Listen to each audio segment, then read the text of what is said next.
All right, everyone. Welcome to the Tonto's Demise Week 3 recap. The little things. The little things that kill. Like little things, like margins of defeat. Real small. Really small. Or margins of victory, if you want to look at it that way.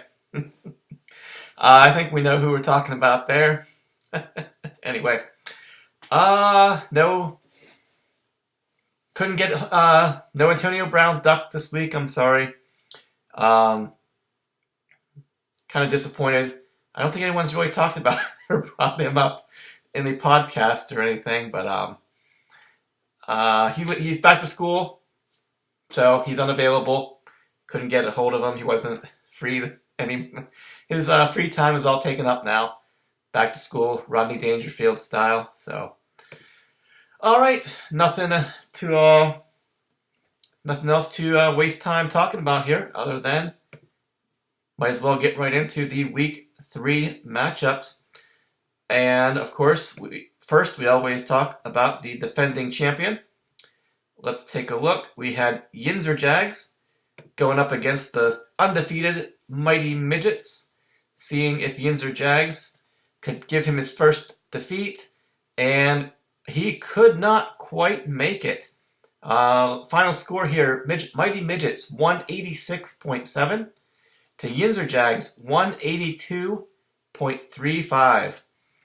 Perhaps the difference in this matchup was obviously Yinzer Jags not taking James White out of his lineup, even though it was pretty clear beforehand the game that he was not there due to attending the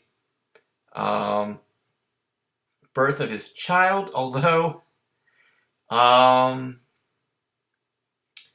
let's see, what could you have done? You could have put in Breida in the running back spot, and I guess flexed Robbie Anderson, or Geronimo Allison. Ito Smith, I'm not even sure if he played, but he got 0 points. Let's see, 4.1. So actually, you would have had to pick somebody up because no one on your bench said if you had put Breida in the running back spot, took James White out, and put either Robbie Anderson or Geronimo Allison in your flex, you still, even though Anderson scored 4.1, that was not enough to get, said your margin of defeat was 4.35. So we would have had another half point or less matchup here this week. Or, who knows, maybe you would have picked somebody up, plugged him in. I'm still surprised that no one picked up Burkhead and plugged him in this past week. I tried it last week against the Dolphins, and he ended up doing this past week against the Jets what I was hoping he would do last week against the Dolphins there. Put up a pretty decent score. However, I suspect that Burkhead was mostly because James White was out just this 1 week. So I expect Burkhead. Maybe somebody will pick him up thinking, oh, he put up a big game, good score there last week. But you got to remember that obviously James White was not there taking up touches there. So we'll see if somebody scoops him up on the waivers tonight, what they bid for him or whatever happens there. So that'll be interesting to see. But anyway, as usual, I digress. Yinzer Jags, I would have thought that you could have done something different to win this matchup, but it doesn't look like you could have, unless you had started one of your many other defenses, or you would have started Daniel Jones. That is one of the biggest conundrums there of having 4 defenses. Obviously, you're going to play whoever's defense is against the Dolphins, but it actually ended up, looks like, might not have been the best play that you actually had there.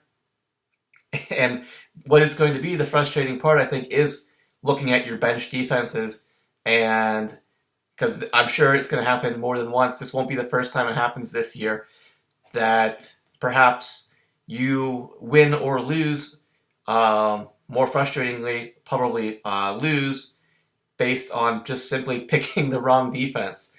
Just by having so many, you're highly increasing the chances that you're going to end up picking the wrong one instead of just having one or two there. But I mean, it's good to have choices, but you're always going to end up kicking. At least there's going to be several times a year where you're going to end up kicking yourself over the choice that you made. But anyway, why don't we keep talking about the loser in this matchup? Let's talk about the winner a little bit here. Mighty Midgets, he had Matt Ryan, 56.5. T.Y. Hilton, 20.5. Malcolm Brown, 7. Nelson Aguilar, 23. Alvin Kamara, 37. Couple touchdowns, a lot of catches for him, a lot of yards. Pretty much what is going to be expected, I think, for as long as Drew Brees is out. It's going to be the Alvin Kamara show. Carson, only 4. Cook, your tight end, only 1.5. Eckler in the flex, 15. Kicker was Butker from Kansas City, about 10 points there. And Tennessee defense, Yahoo says 6. I believe the total was 12, though. They did okay, even though they lost. Did all right on yardage there. Because I believe it was 12, because I think I remember Jim saying he's glad that you didn't start the Jacksonville defense.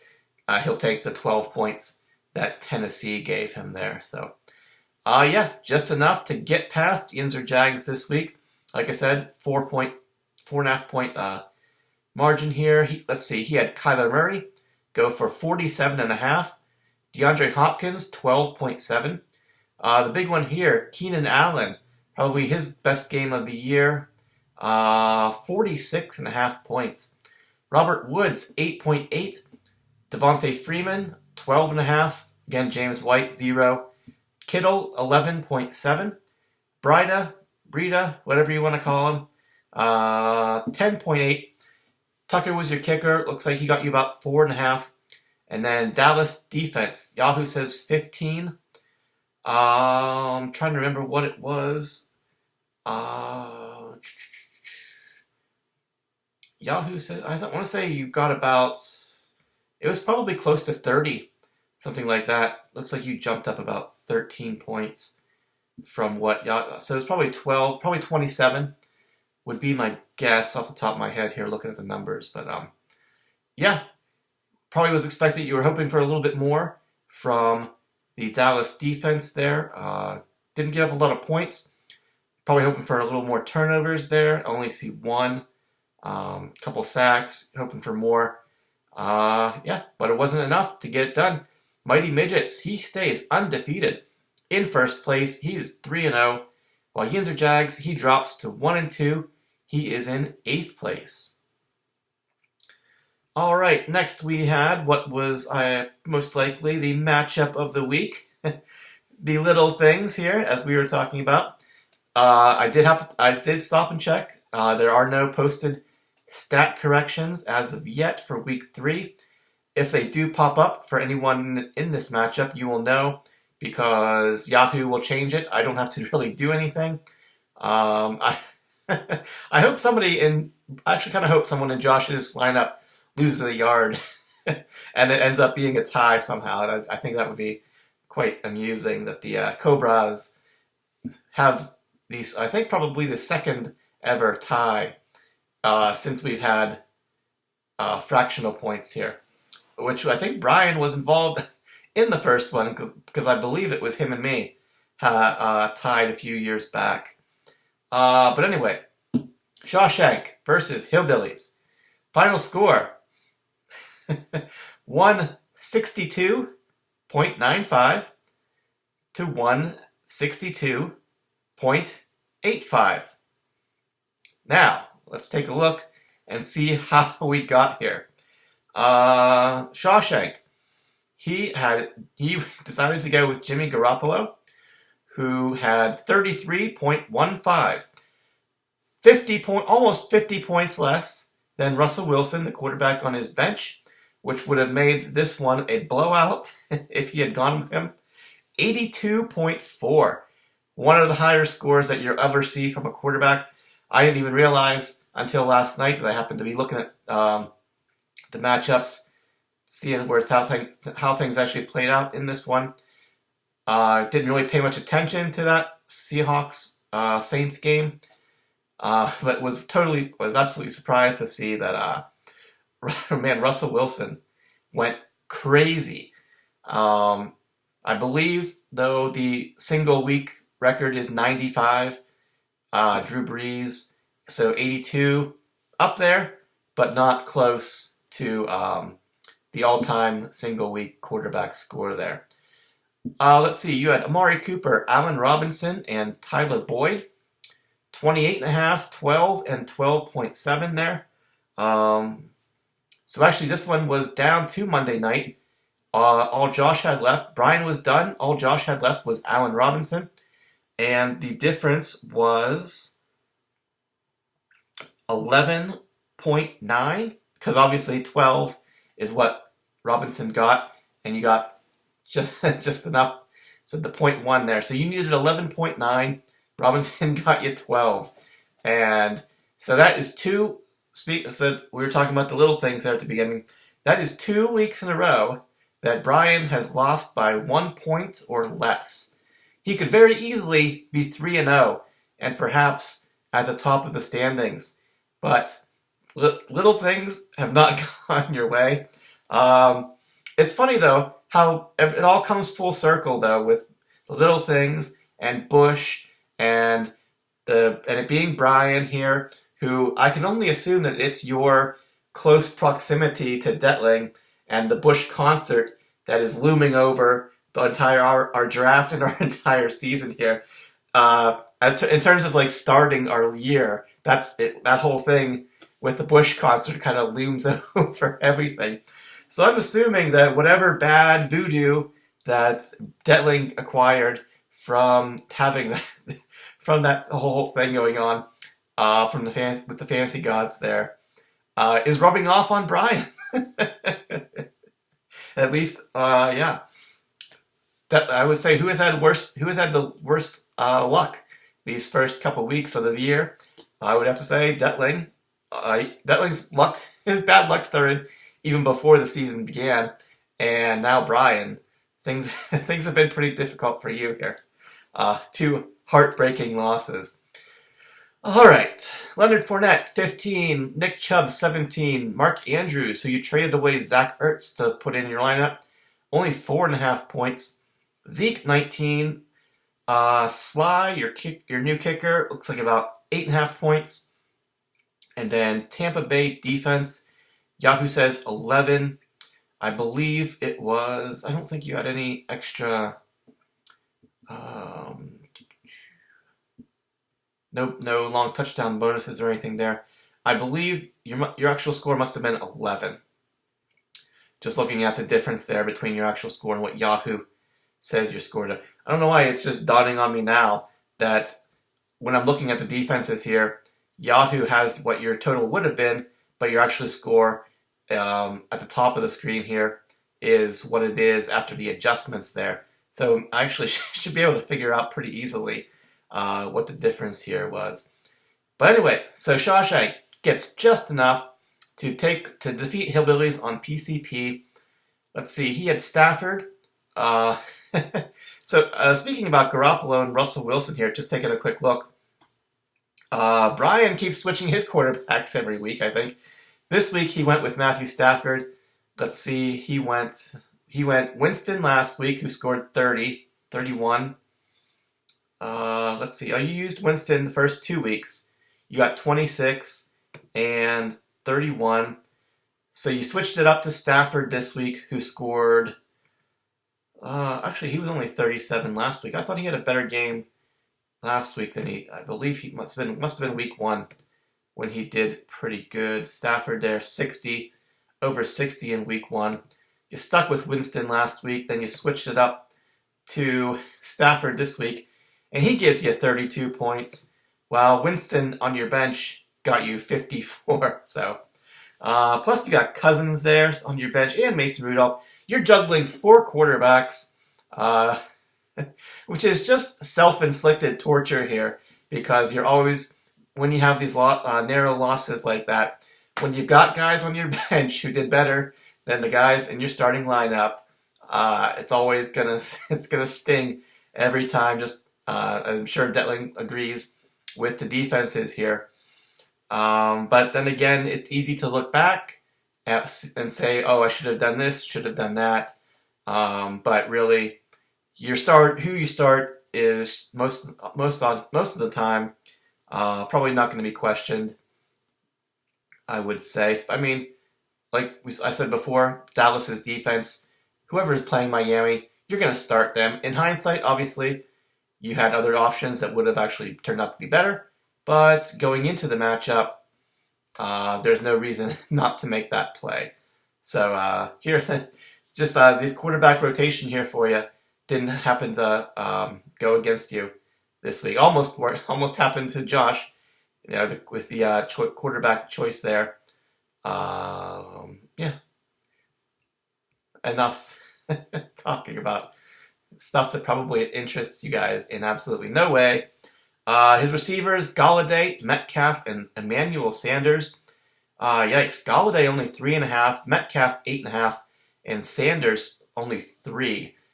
So that is only about 15 points from all 3 of your wide receivers.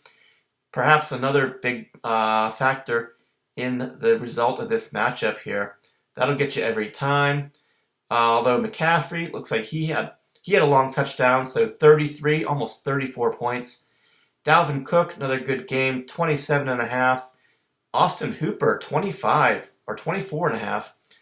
Derrick Henry, 11.5. Lutz, 2.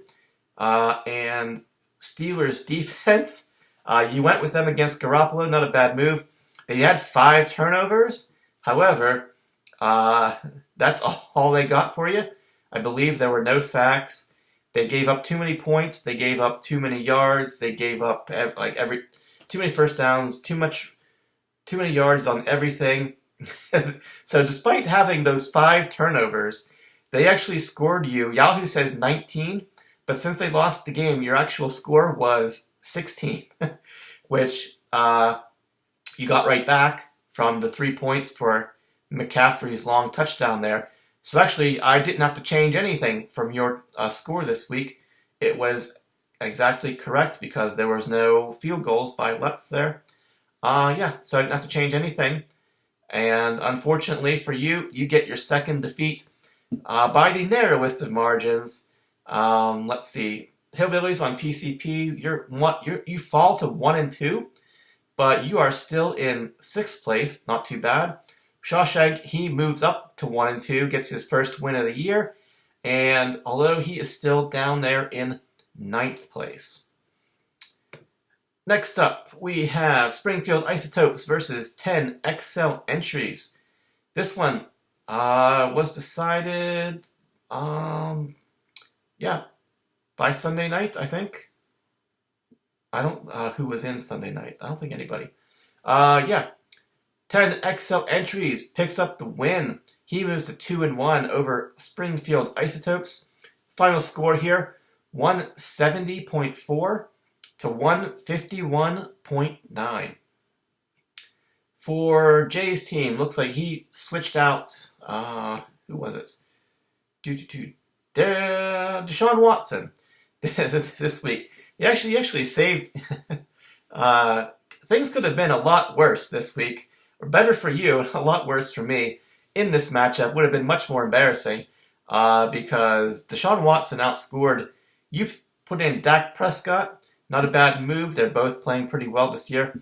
Nice to have 2 good options there. However, just like Josh and Brian there, you might be having to make choices from week to week instead of just sticking to one guy. Always a recipe for problems. Unexpected problems down the line. So we'll see what you decide to do here in the future. Didn't cost you a win this time. Perhaps it will sometime in the future. Let's see. So Prescott, 43. Your receivers, Michael Thomas, Adam Thielen, and Will Fuller. 16.5, 20.5, and 10. James Conner, 7.5. Excuse me. Sony Michel, 7. Greg Olsen, 2 touchdowns out of somewhere. 25.5 points. Greg Olson, why did you do this to me? I defended Josh and you 2 years ago. I drafted you because I believed in you last year. And everybody laughed at me, and you got hurt again, and now this year you do this. I still drafted you. I showed you I showed you love, showed you respect, and this is how you repay me. Anyway, Randall Cobb had picked him up and plugged him into the flex there. Only 4.5 points. Gostowski about 5.5, and then Green Bay Packers defense. Yahoo says 21, so I believe the actual total was about 30. Looking at the numbers there. Let's see. Yeah, but it was enough to get past the Ice Tokes this week, who had, Patrick Mahomes. He went for 64.5. Receivers, Sammy Watkins, 11.5. Julian Edelman, 19. And Preston Williams, just under 11. Running backs, Peyton Barber and Malcolm Brown, only 7.5 and 0.7 from Malcolm Brown. Barely watched that game. That was the Sunday night game, right? I believe. Yeah. Browns and Rams. That was painful to watch. Malcolm Brown get pretty much no action in that game.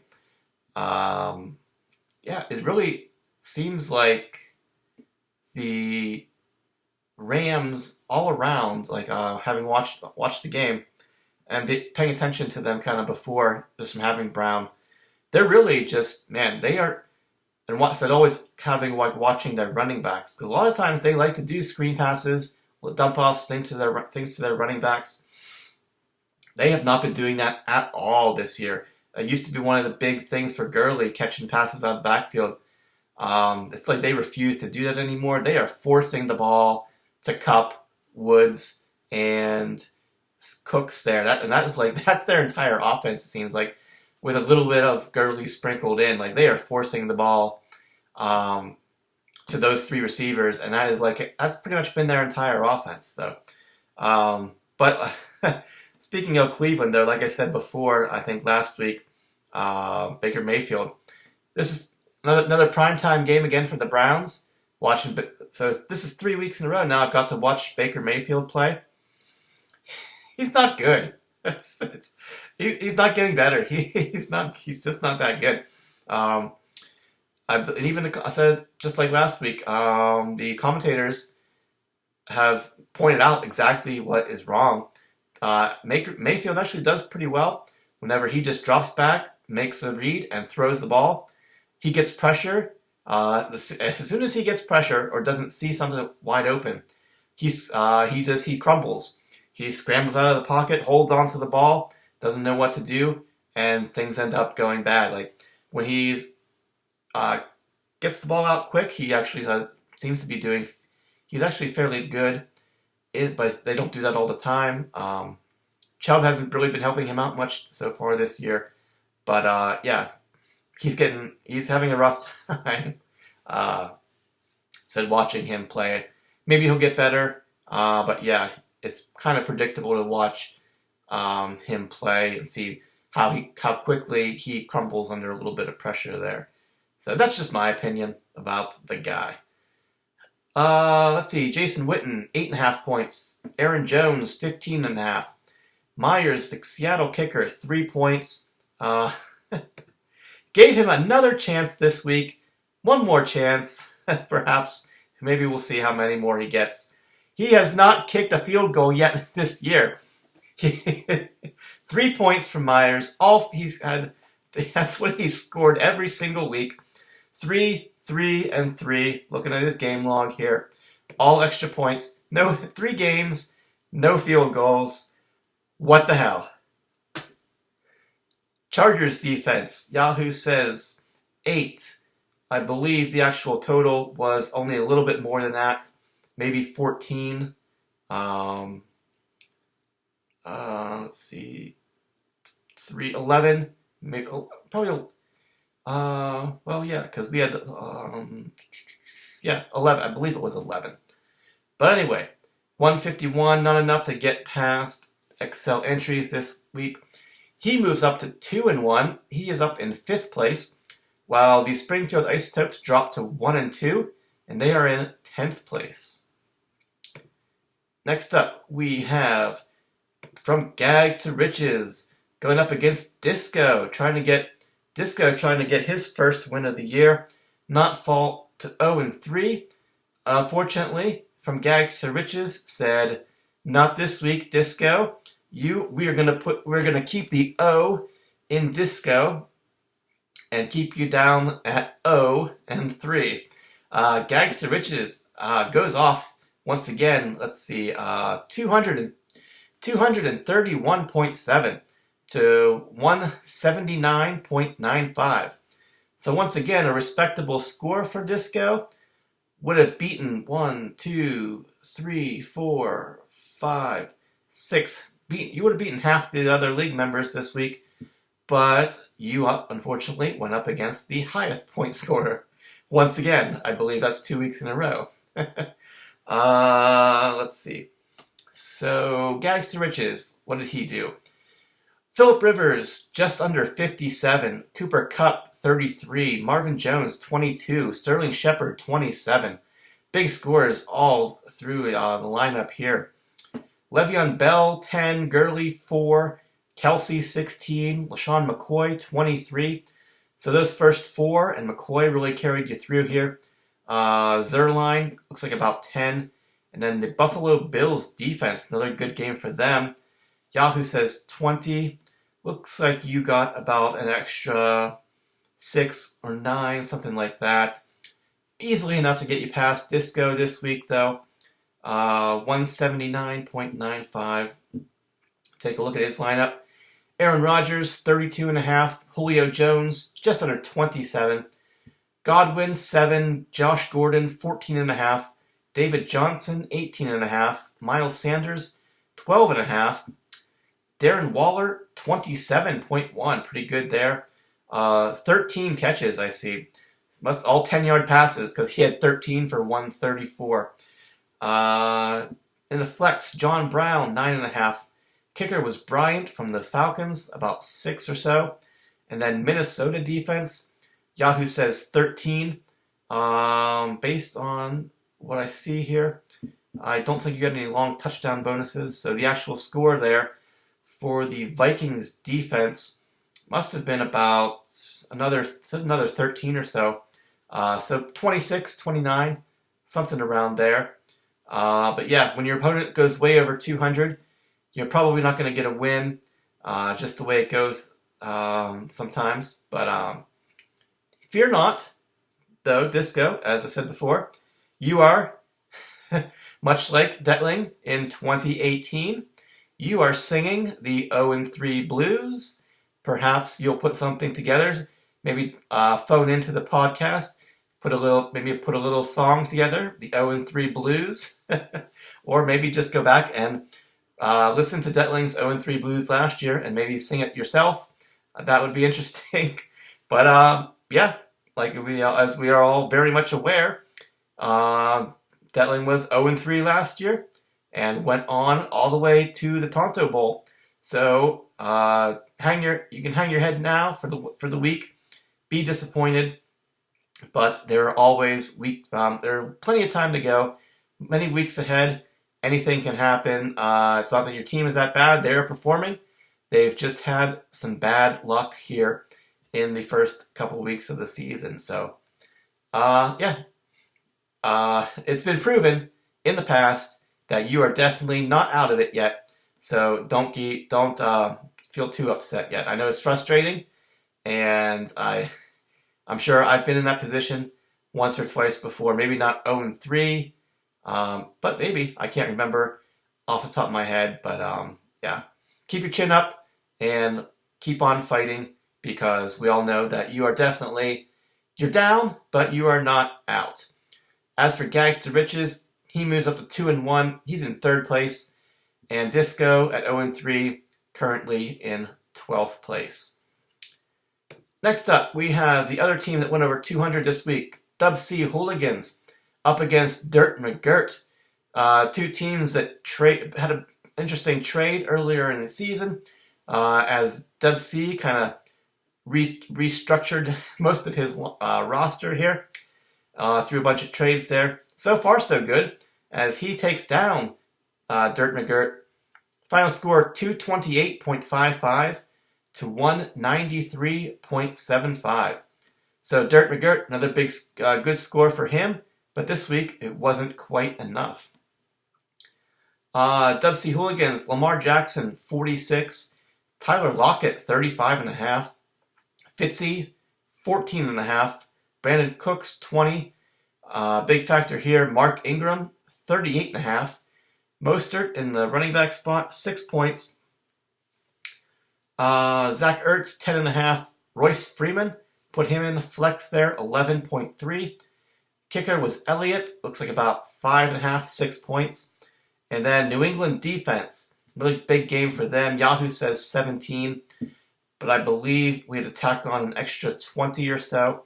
I think the score was 40 or 43, something like that. So, two ideal matchups in a row here for the Patriots defense. Obviously, they had 70 last week, 40 or so this week, playing against the Jets' third-string quarterback. Not too much going on there. Yardage was really low. Said 40-some points there. So two big scores 2 weeks in a row. However, unfortunately for the Dub C Hooligans and the New England Patriots, they can't play the Dolphins and the Jets every week. So I would imagine that hopefully Kevin enjoyed these last 2 weeks. I'm sure that he did, but things are not going to be as easy farther on down the road here. Just taking a look at the Patriots schedule here. Unfortunately, you won't get to take advantage of another Miami matchup for them because that is in Week 17. They have the Jets again, but I think Darnold will be back. Herndon will be back. So they will probably be a fairly different team in a couple weeks down the road here. So, decent matchups there for the Patriots defense, but I certainly would not expect them to be putting up 40-point scores every week from here on out. So we'll see how that affects the Dub C Hooligans going down the road. But yeah, almost 230 points, enough to get past Dirt McGirt this week. Carson Wentz, 43.25. Beckham Jr., DJ Moore, and Mike Evans, 11.5, 13.5. And then the big one here, Mike Evans, 48 points. Almost 200 yards receiving, 3 touchdowns. Running backs, Kerryon Johnson and Carlos Hyde, 11.5 and 8. Evan Ingram, 23.3, over 100 yards and a touchdown for him. In the flex, John Ross, only 2.2. No long touchdown, garbage time receptions for him this week. Mar, your kicker from Dallas, looks like about 6. And Rams defense, Yahoo says 12. Looks like your actual score had about 13, 16 or so extra points there. So you were close to 30 from the Rams defense, somewhere mid-20s, 25 to 30, somewhere around there. Let's take a quick look at your bench, see what you could have done differently. Really not too much here, other than maybe in hindsight you would have liked to start Valdez Scantling. But that's the kind of player who, if you're not going to just start him every week, you never know when he's going to have a big game or when he's going to be quiet. He's kind of like Ross. I think Valdez Scantling is much more stable on a week-to-week basis than Ross is, but you never know. Scantling is a guy that either he's in your lineup every week or he's not at all. So it wouldn't have made a difference in this matchup. But it will be interesting to see if Justin decides to keep playing John Ross or decides to put MVS in there, because it looks like you got 2 running backs on your IR spots here. So you might be stuck for at least for now, still starting 4 wide receivers there. Dub C Hooligans, with this win, he moves to 2-1. He is in 4th place. And Dirt McGirt, he moves to 1-2. He is in 7th place. Not too bad. Let's see. We did all of these. Last matchup already. In the Juju hole. Is that right? Last matchup? We did Isotopes, we did Disco, we did Dubsy, Brian, and Detling. Yeah. Final matchup. In the Juju hole versus Possum Magic. And this one goes to the Juju hole. He stays undefeated. Final score here, 152.8, 152.9 to 123.55 for Possum Magic. So victory for the Juju hole, but not without some trouble here. It's going to be interesting to see how things play out for your team going forward. I personally envision you kind of struggling for the next few weeks here, even though you made a trade. We'll see what happens after waivers tonight. I personally think the trade that you made today makes you less good than you were before. We'll see how it works out. It gives you a powerful receiving trio, but at least on paper, these guys, I would argue that a lot of them have been underperforming this year. So we'll see. The names look good, but the numbers tell the real story here. So we will see how things play out for you. Juju hole. Tom Brady, 52. I don't keep getting your numbers wrong. 54.2. Diggs, only 4.5. Juju, 17. Actually, it would have been 20 because he had a long touchdown there. As did Mecole Hardman. He had 2 catches, but one of them was an 80-some yard touchdown.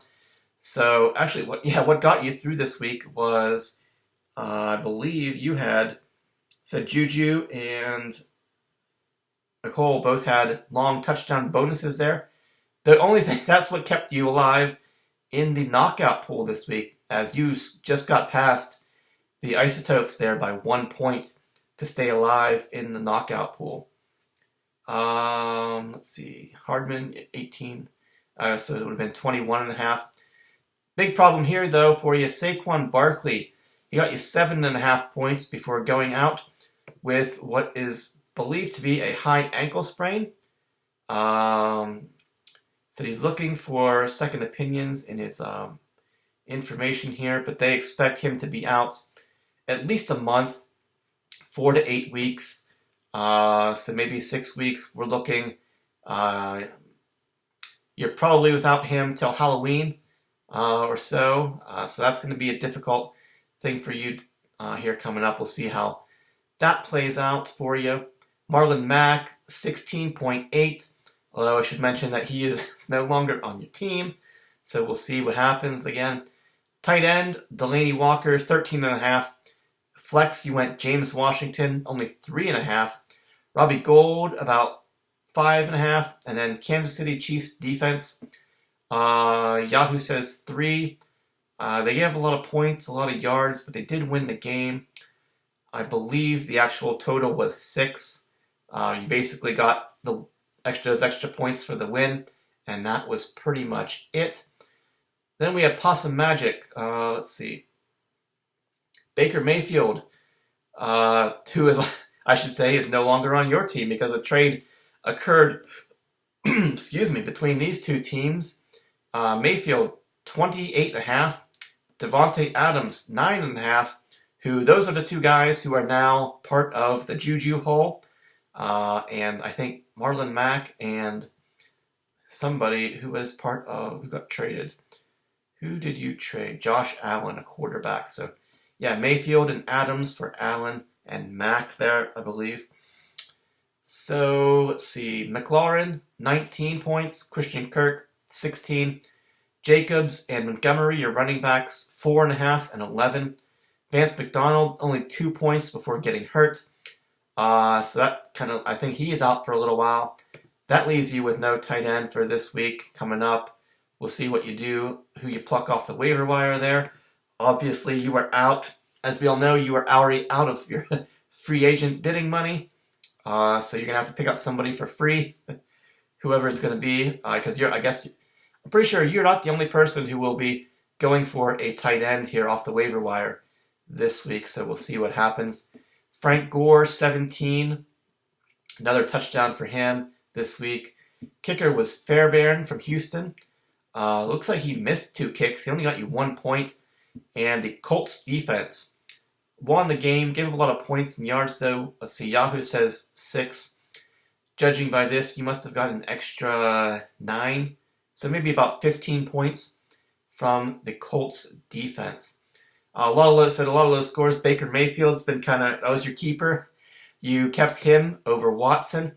Probably a decision you wish you could turn back and change there. Said Mayfield, he's gotten you 34, 39, and 28 points. So he's been less than 40 every week so far this year. That's really been hurting you. A lot of single-digit scores here. All these rookies and young running backs and receivers here. Who knows? Maybe as the season progresses, they will progress as well. But right now, even Davante Adams, who is not on your team anymore, has been quite underwhelming, considering he was the number 4 overall draft pick, I believe. He's gone for 7, 17, and 9 here so far this year. So expectations a lot higher than the results you were getting here from your team this year for Possum Magic here. Although he is still 1-2, he is in 11th place. While in the Juju hole stays 3-0, he is in 2nd place. Like I said, Isotopes were knocked out this week.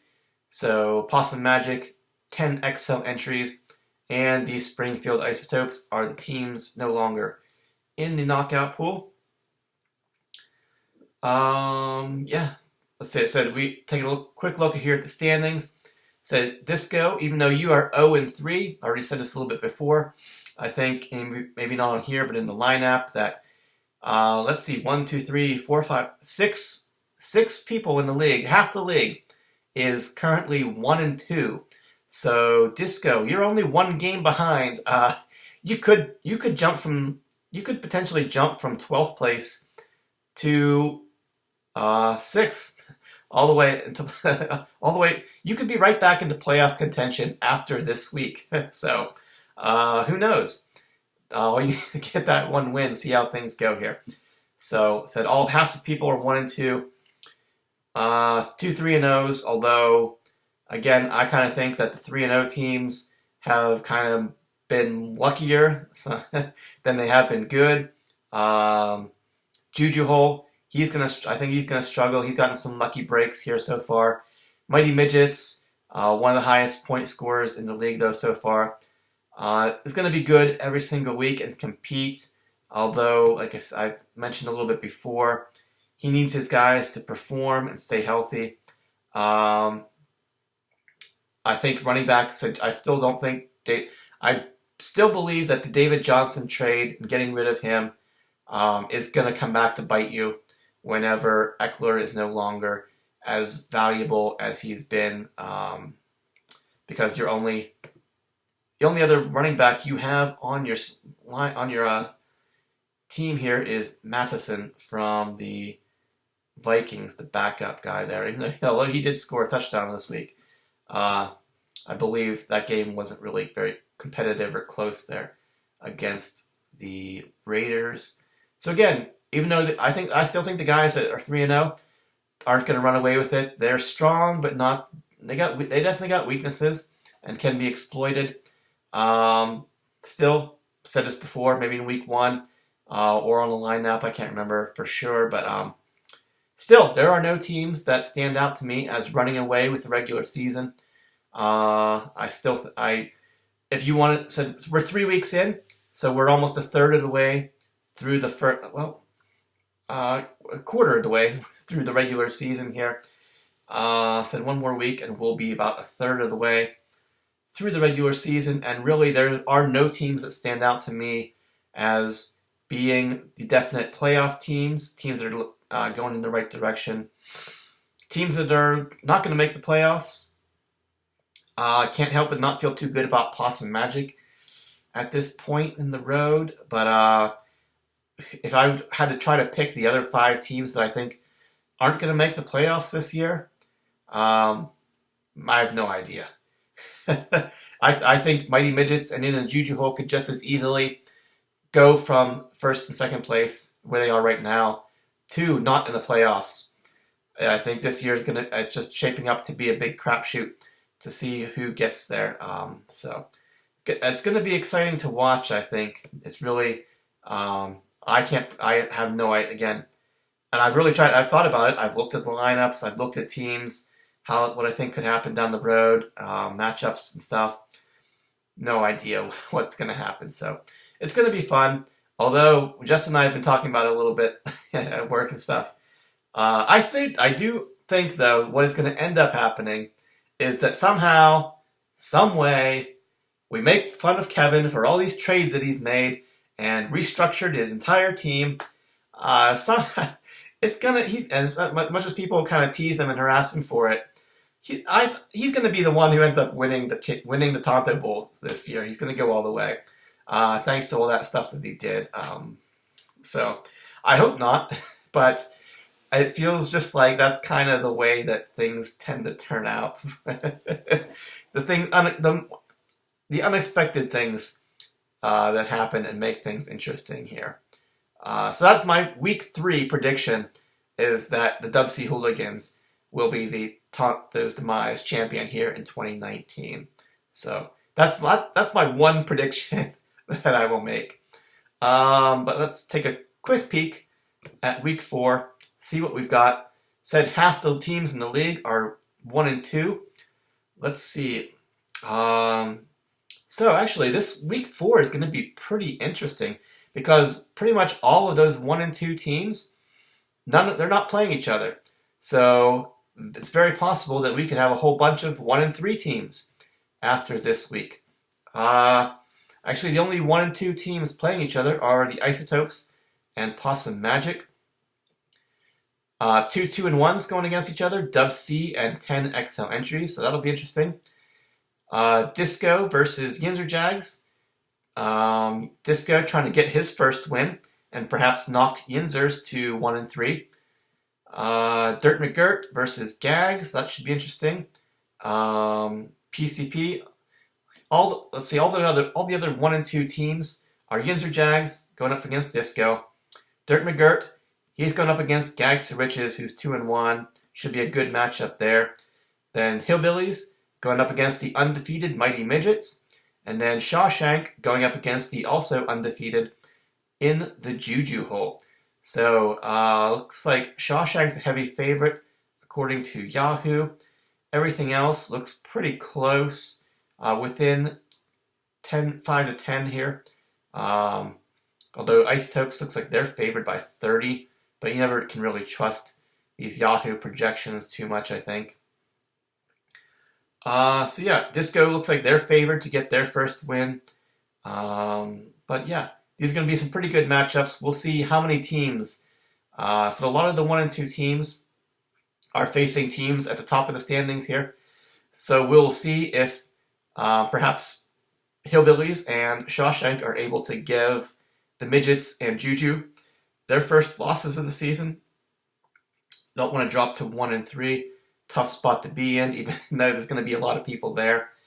So yeah, we'll see. This is going to be an interesting week in terms of shaping the way the standings are going to go here as we approach the middle of the season here, and teams start to either break away for the playoffs or try to fight their way, staying relevant and not dropping off into non-playoff contention here. So, going to be another good week. Hopefully, we stop with these injuries and everybody is able to put their best lineups out there on the field every week here and have the season be as competitive as possible. So, looking forward to seeing what happens this week.